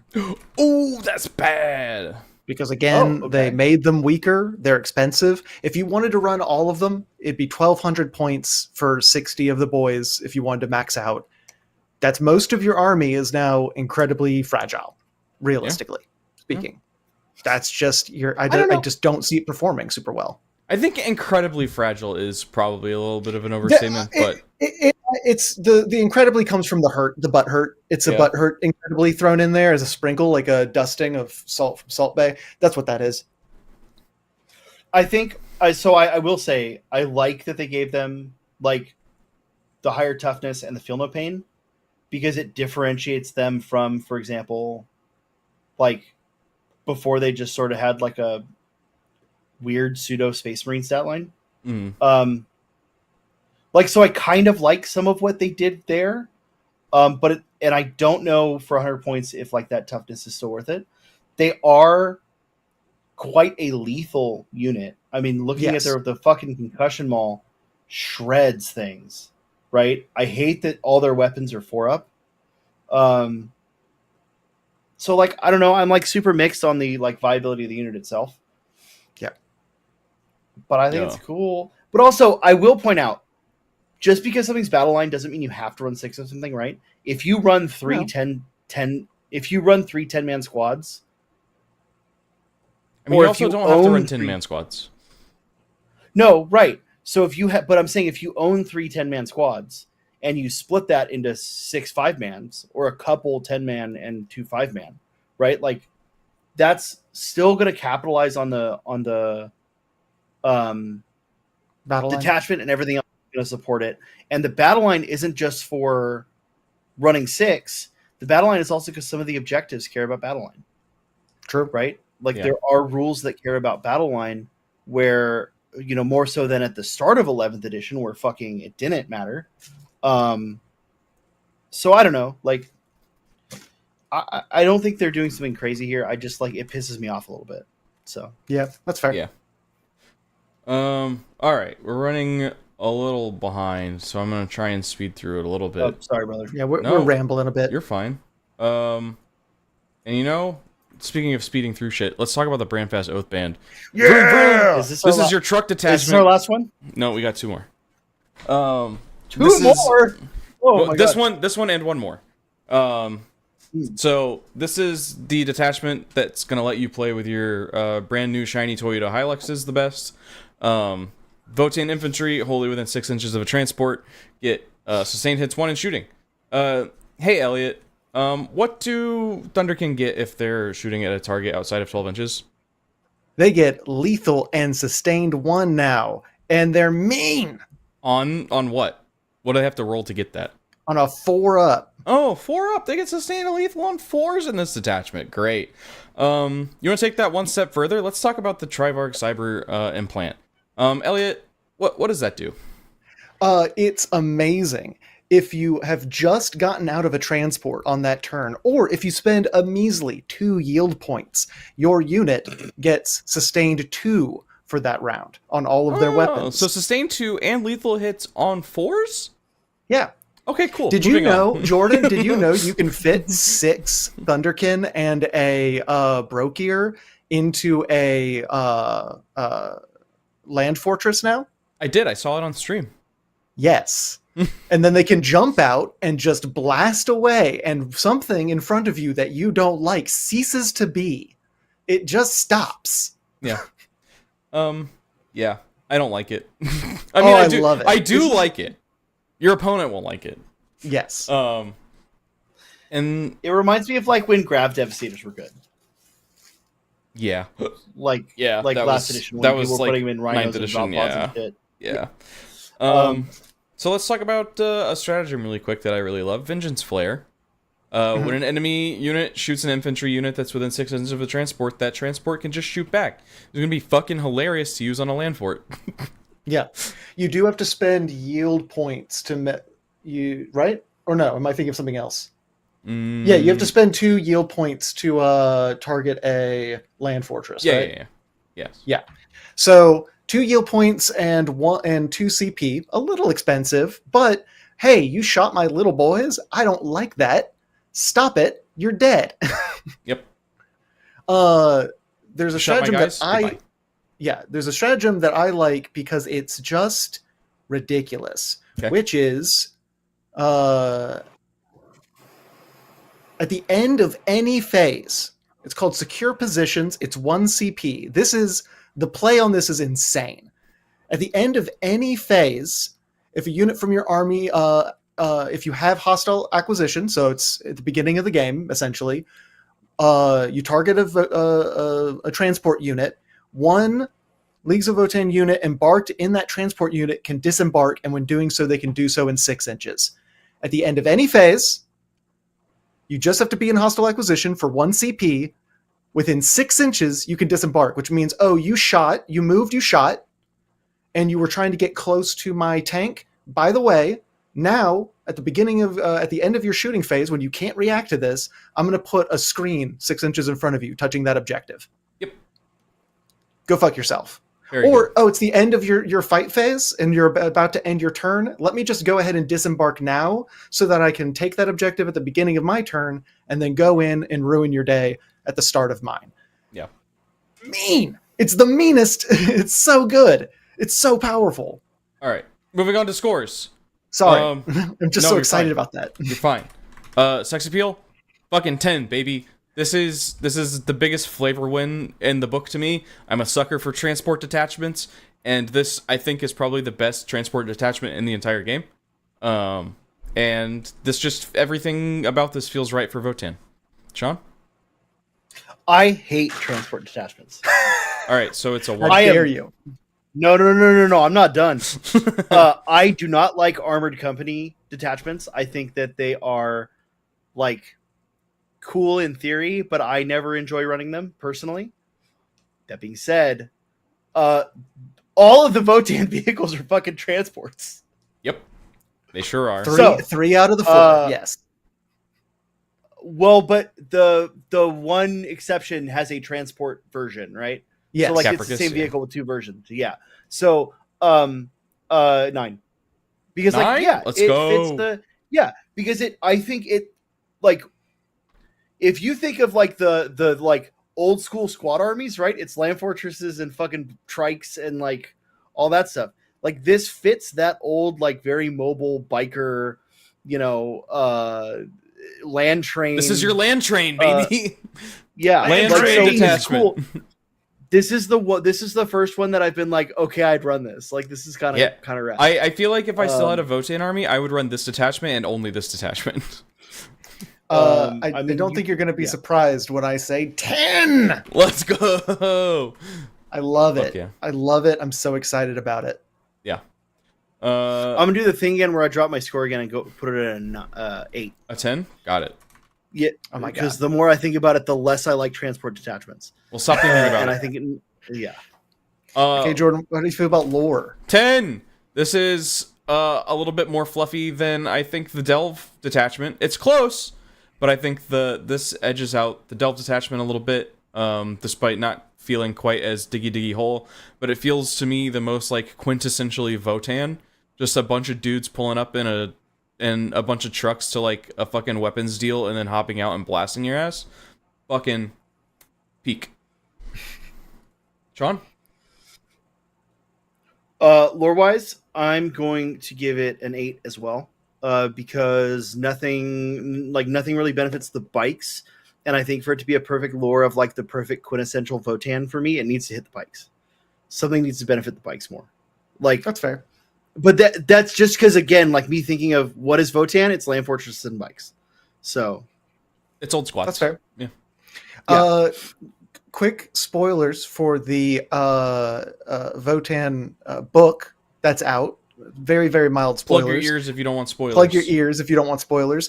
But in the conflicts that they describe in that book, a large part of those conflicts is how quickly and efficiently and violently Sagittars and land fortresses roll onto the field, cutting a swath into enemy forces, and then dudes barrel rolling out of the back doing gun katas into anything that's nearby. This is perfectly in line with what little lore we have about Votann. This is perfectly in line with what we've seen. It's a 10. Let's fucking go. No respect for tricycles. Approachability. Would you believe it if I said 10? It's not. It's a 7. It's not, I think, probably as approachable as Needgaard because it's like slightly less generalist. But Votann trucks are pretty easy to build and paint in my experience. And you're also going to want to have a bunch of transport options anyway, depending, like, no matter what detachment you're running. So it doesn't fully lock you out of taking a more generalist build, but you're going to be wanting to run trucks and Thunderkin, and then whatever else you want to fill it out with is up to you. So, do y'all remember the grand narrative, of the showcase? There was the showcase army in the hall. Now, Elliot, you had gone to bed. no, I was drunk. But I took a video. But I took a video for you, and I'm going to post that video. I was actually showing our friend of the show. No, not friend of the show. Friend of the people on the show, Tony. This video fucking Sunday, because we were talking about the LEDs in my dreadnought. I got to post this video on Discord because there was the sexiest fucking Votann army with all the lights and LEDs and the doors on the land on the I want to say land raider. On the land, the doors on the land fortress is open and smoke coming out of the land fortress with like guys running out. That's why I'm giving this on a 2 for approachability, because I'd have to do all those kit batches to run this army, but not really. Monster. I agree with 7. Because while normally, and this is one of the reasons I don't like vehicle detachments or transport detachments, is because I'm an infantryman. I like building and painting infantry. Where did you serve? I was disqualified from the U.S. Armed Forces. That's another story for later. Not really, but that is a story that's not 40K relevant, so we'll talk about it later. I don't like vehicle detachments from approachability standpoint, because if the army is not vehicle, like if the army is not like knights, for example, or guard, you have to balance, like, I always look at approachability as, if I have a generic collection, can I play this army? And I think with Votann, the answer is yes, right? If I have a generic collection of Votann, 100% I'm already set up to run this army, right? Because all your vehicles are transports, and you just have to be within 6 inches of transport to get the fucking thing. Yep. Rad. Cool. Elliot? I gave it a 9 because as One Speed Wonder says, anyone who's already playing has land fortresses and Sagittars. Right. You're gonna have vehicles no matter what in anything, because your infantry are slower. Argument. What? If you already have a bunch of Votann, you're not approaching this. You already just are in it. Most of the box sets come with some kind of vehicle. The Land Fortress and Sagittars specifically are very easy to paint, very easy to build, very fun. I actually really like those. They're my favorite models. Because everyone has them, they're easier to get on market, on sale, if people are getting rid of their older units, getting secondhand. So they're buying a combat patrol and they only want part of it. They're parting out the land, whatever's in the combat patrol, right? So they're easy to get your hands on the vehicles. They're easy to build and paint. It's easy for a new player. Just keep your infantry guys near your vehicle. Done. Easy peasy. Not a big deal. It's like an easy rule to keep in your head. 6 inches is a nice big bubble. I think it's just very easy to get into. Most of the box sets you're going to get are going to have one of these vehicles in them anyway, especially the older ones. I think it's just pretty easy to just slap this together and start running. Hell yeah. I do also think approachability does matter, like existing players who want to spec into this detachment, right? Yeah. Because like we've seen with a lot of these detachments, especially more recently, a lot of the detachments are heavier skew. I've been playing for a long time, and I cannot do a delve. I can't approach a delve, Mm-hmm. Like, I can approach the shit out of a Brandfast. Hell yeah, brother. Even with like the like generic Space Marine codex, like 3 of the 6 are like kind of heavy skew, Yeah. Like even the like assault one, like even the Firestorm or whatever, like, yo, I want like torrent weapons and flamers and stuff, and if I don't already have a bunch and of transports, it's like, a transport detachment. Yeah. But cool. Meta 9. I think this is the best detachment in the book. This is going to completely fuck up your opponents. It has plenty of tools to help you basically table your opponent, but it also has a lot of movement and mobility to make scoring relatively trivial, if I'm being honest. So, very good detachment. I'm gonna go with 8 just because I don't think Votann have the same amount of like they don't have the same amount of tools that a lot of armies do. I don't know how Votann are going to go in the overall meta, and I think that counts a little bit in the score, right? Like I don't think a bad set of units can get like a perfect meta score ever, even if they have the best detachment in the world. So like, not that I think it's a bad set of units, right? I think the Votann have a lot of really cool, really strong, really interesting units, but I just think that I don't know how effective Votann are going to be as a whole in the meta. I don't know. I don't like. I still think there's some holes in their army roster as a whole. Well, I hate to tell you, Sean, but you're wrong. This is a 10. Oh my god. Best What? detachment in the game? Okay. Best detachment Best in the game. in the book. It's the best detachment in the book. It's the best detachment in the book. It gets a 10. And here's why. It's despite the fact that you do need to have vehicles, but all of their vehicles are transports. You do need to have the transports. It can run if you want to do like a shooting screening army where you for instance, the one secure positions trick that I just talked about. You have 6 Steeljacks and a Mimnir in your land fortress. At the end of your opponent's shooting phase, you drop them off as a screen right in the middle so that they can't get shot down. And then anyone who decides to charge, you now get a free Overwatch on them with a devastating Overwatch unit in the perfect position, 6 inches away from any vehicle. You just shut down any charge rolls while also securing an objective.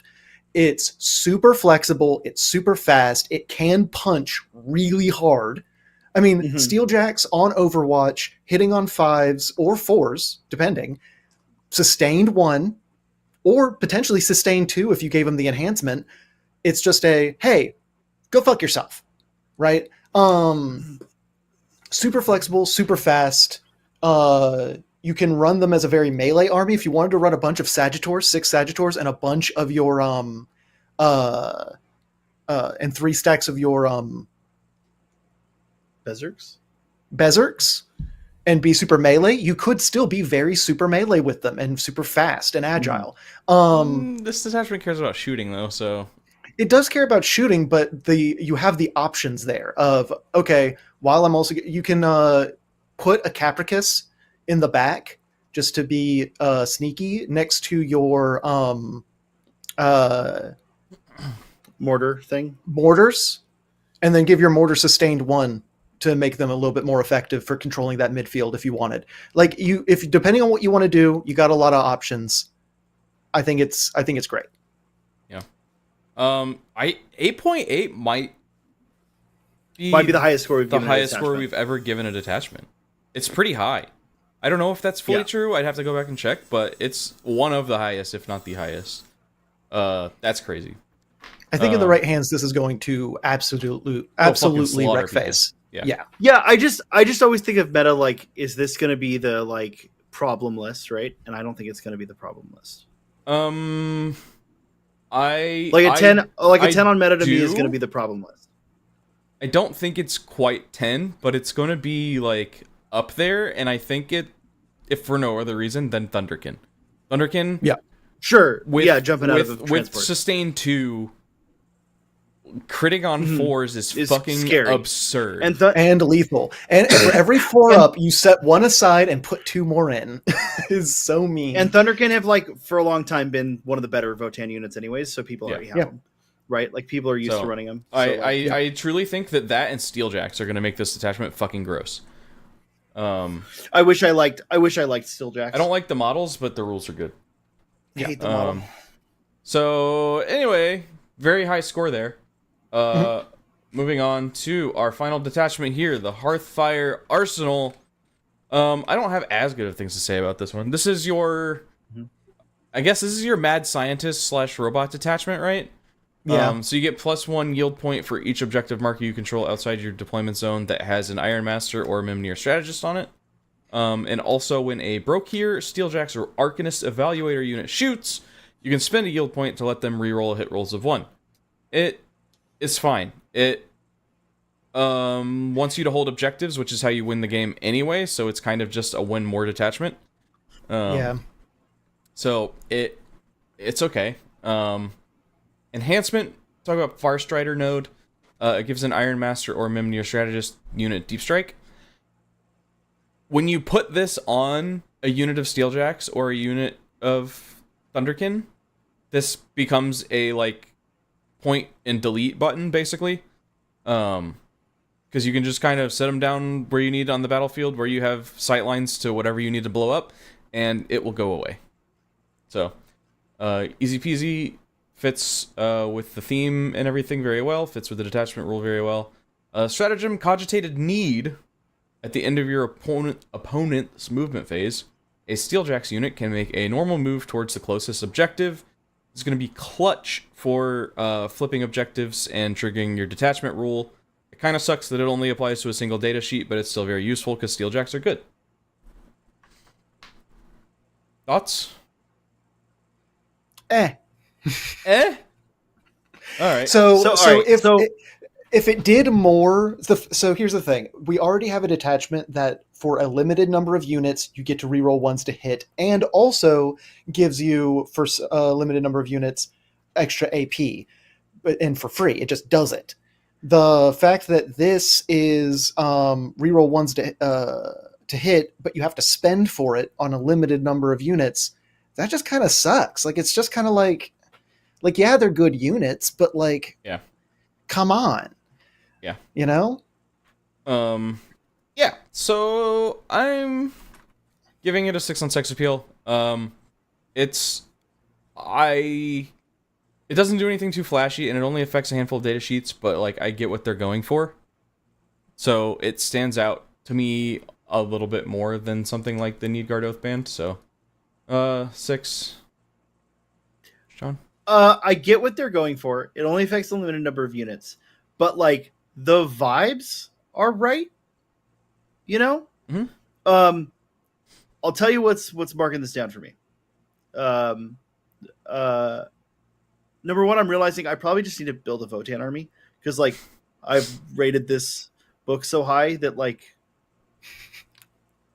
maybe I just need to build a Votann army. Join me. Listen, I've painted a Votann and I really like the scheme. It's just white and I don't want to do that.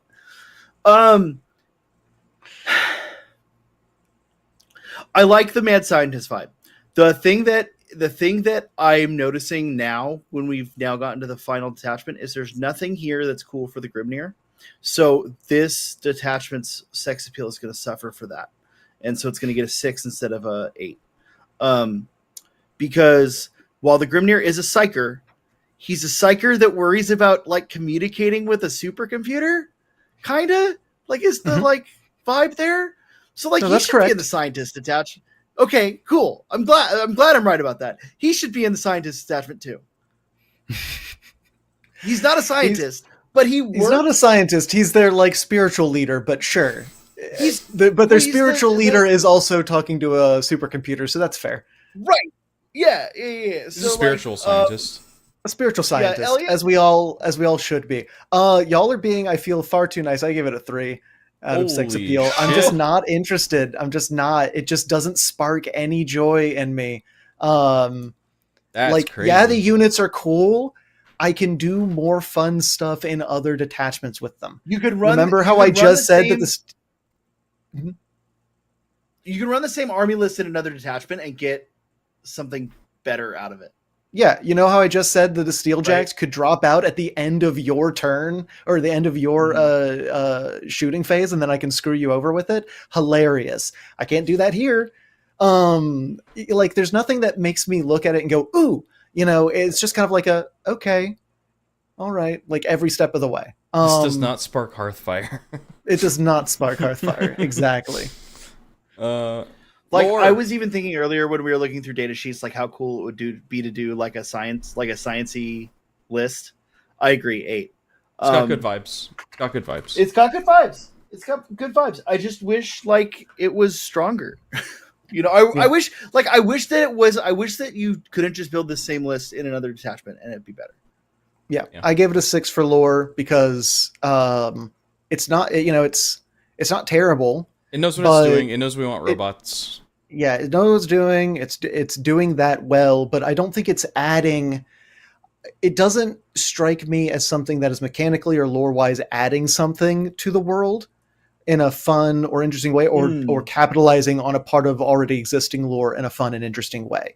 It's not bad, but it just, when I'm looking at it, I'm looking at the lore blurbs and I'm looking at the information. It's just like, and then there were Steeljacks, and I'm like, okay, yes, but and then what? You know what I mean? So yeah, just a 6 for me. Approachability, I give it a 5. I kind of went back and forth a lot on this one, so I kind of just settled on the middle score here. It's hard because it's kind of skew, but in a weird way. It wants you to run very specific data sheets, but Thunderkin and Steeljacks and stuff are good, so you're going to just have some anyway, probably. I think the thing that sets it back a lot is the fact that a lot of the rules are very, one, focused on specific data sheets, but also it has a lot of out-of-phase movement tricks, which are already like very tricksy and weird to wrap your head around as a new player. But also a lot of them are like very weirdly conditional. So like the cogitated need, Steeljacks can make a normal move out of phase, but only towards the closest objective. So it's got a lot of weird, like, you can do this thing, but... So I think that's going to throw a lot of people off. So 5 on approachability. 3. Ooh! So, okay, because we've talked about it a couple times, like, you always go new player, and then because you've already talked about new player, then I can now talk about, like, existing player, which is why I always talk about existing player, by the way. It's not that I don't care about the new player. It's just that Jordan just covered it, so now it's my turn to talk about the next step. Votann players already have their Thunderkin. They probably have a couple of the Iron Master. He's an existing unit, right? I'm not making that up in my head. Okay. But you need Arcanists, which are new, and Steeljacks, which are new. And Steeljacks is one box that builds 2 units. So, like, if you're trying to skew and capitalize on this, unit, yeah, they're good 2 units. models. Right? No. Does it build It's 2 one units? There's the Iron- melee Iron- unit and the ranged Oh, unit. it builds There's 2 different data cards. sheets. Data sheets. I Two see what you're data saying. sheets, yeah. I see what you're saying. Yeah. So, And you can take them in like- packs of 6, but you only get 3 in a box. and the box is Three in a box, is $60 for 3 guys. Right? Yeah. Like, I don't know. Yeah, that's No. fair. Like, Yeah, no, I get it. Like it's just like, and like if you're buying starter boxes, you're not going to be able to build this out of starter. Like you're not going to be able to approach this through starter box, like through combat patrols or anything, right? Yeah. You're only going to be getting those are specialty going towards boxes the right other now. vibe. Yeah. Elliot? I gave it a 4 for a lot of the same reasons. Just it's a lot of specialty units. The abilities are kind of finicky and hard to wrap your head around. Even the baseline detachment rule is just like it feels needlessly finicky, right? Like for a new player going, okay, now I have to spend a thing to do a thing. We already have a detachment that already gives certain units reroll 1s to hit. Just give them reroll 1s to hit. You know what I mean? Like, why would you spend? They did it weirdly. They did it weirdly, and that means that for a new player, you have to learn something weird, right? And I don't fully understand why they did that. Yeah, I don't think a new player is going to jump at this and go like, yeah. Meta, I give it another 5. Basically, the only merit it has is that it's already buffing some of the strongest data sheets in the book, but I don't think it really does enough to justify essentially ditching the rest of the units in the book for that. It's going to do something, but I don't know if it's going to help you kill or score enough points for that to matter, so 5. Yeah. John? Before I give my score, I just want to say that I don't think this is a bad detachment. I don't think this detachment is deserving of the score that I'm about to say. However, because you could just run this same army in either the transport detachment or the need hold or whatever the generic detachment, Needgaard. and probably get better results. I'm giving it a 2 Oh my god. because like it's a fine detachment, but like there's no reason to play this detachment over one of the other detachments. Does that This is make true. sense? No, it makes perfect Okay. sense. And that's why I gave it a 3. Okay, cool. I'm okay. Good.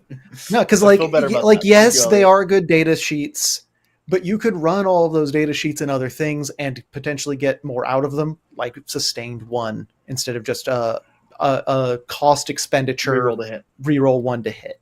Um, Mm-hmm. Sustained 1 is more powerful than that, and it's also then doing other things. Also, they're not cheap. It's what is it? No. 3 models for the melee is 100 points. 3 models for the ranged is 80 points. So if you do want to roll a bunch of them and actually get your use out of those abilities, and you'd want to run them in stacks of 6 because it's for each unit that's firing. You spend the yield point to give them the rerolls. So you want to run them in big packs. It's just going to eat up a lot of your list, and you're not going to get that much return, I don't think. So that's why I gave it a 3. Cool. Well, there's our final score there. 6.6 is okay. Is fine. Yeah. It's fine. That's fine. But like Brandfast over here Brandfast fucking at getting the the top. gold star. Needguard, Yeah. 6.9. Pretty good. Yeah, solid. Honestly, like, having all of them be above 6 except the one that's, like, kind of a big stinker. And it's Seems not pretty as good. low as some of the low scores we've given out in the past, right? Like, Yeah. and like the thing is too, like if Brandfast and Needguard weren't in this book, that might be getting a way higher stuff. That score might be totally different, right? I you know, yeah, That's I don't know. fair. It's kind of cool. Elliot, Yeah, the overall- Hearthfire was a swing and a miss. The overall, just what do I think about the whole well, book? yeah, overall, are you happy as the Votann player? That's I mean, it. you That's the whole rated statement. basically almost everything. Yeah, that did not end in a in a question mark sound. No, I know. Yeah, I like it a lot. I mean, like if we're looking at it, like this first 2/3 of the book is all like lore and images and really beautiful art, which is really cool. They have a map of the world and showing stuff going on there. Where is it? They show a fucking orbital laser cutting into some or whatever that is, cutting into some orc vehicle in the background back there. Beautiful art, cool lore, good data sheets, fun and lore provocative detachments. I mean, I think it's a win. I really like it. At first I was a little like, because they did mix up so much of the stuff that I was used to, but change is always scary. But the second I got past that little bit of apprehension, I like the only thing I don't like about what they've done is the Berserks. That's the one thing I don't really like. It's just I wish weird. they had kind of balanced. I wish they had balanced them a little bit differently. Yeah, it's weird how they handle that. I think they had balanced. I think there's some fine tuning there. I think they can fix it with the points. And then I'm not a huge fan of the sculpt for the steel jacks. They are warming up on me, but I'm still too kind of tall. iffy on those. Too tall. It's weird. So the thing that I've seen that people talk about is They're that they not compare them to wide. like a traditional fantasy dwarven golems, and I feel like they need to be stockier, Yeah. like broader for that. But it does make sense It's how similar their to the- height makes sense. It's just that their proportions aren't quite right. Like I'm okay with the height. Yeah. It's just that they're too spindly for that, I feel. It's Yeah. like the Thousand Suns automatons, right? Like Yeah. there's like something cool that you're doing there, but you like didn't do it as well as you could have. Yeah. GW. But I love the Capricus. I love the Earth Shakers. There's a lot of really good stuff in the new models, in the new codex. Beautiful little front thing there. Love that he's on Big the cover. fan. Overall, I give it a 9 out of But you everything. You literally didn't, though. Well, that's because we don't score the like actual lore section, right? Yeah. Do we need to just add that? I've thought about us in the future putting that as Slamel, where we have lore again, You're but specifically overcomplicating the slam score. No, yeah, as like an extra, like as of the it doesn't matter. Anyways, you're saying this thanks for rating like a watching. hostage statement. I am a hostage. They've kept me here. Hey, Monday. Yes. If you want to see this book specifically, probably going to be the transport detachment, ain't it, Elliot? Playing Brandfast? Going to be the Brandfast. Brandfast. If you want to see Brandfast hit the table fast and hard against the Necrons, Elliot facing down his old love, the Necrons, with his sweet precious babies. Look, Elliot, I just want to know, I didn't choose this. The channel members chose this. They voted, and they wanted Necrons. Right. So listen, I get it. I understand that you rigged the vote, rigged the ballots. I mean, the fact that you put Chaos Knights, Thousand Suns, and Necrons in the vote is really effed up of you, Jordan. Pick which one of Elliot's other armies are going to beat the shit out of him. It's like a Toy Story-esque revenge story where they're coming back to get me because I dropped them. Exactly. All right. Well, that's all for tonight. We're going to do something next Wednesday, but I don't know what it is. But anyway, make sure you hang out with us on Monday and join us in the Discord. And have a good night. Have a good night.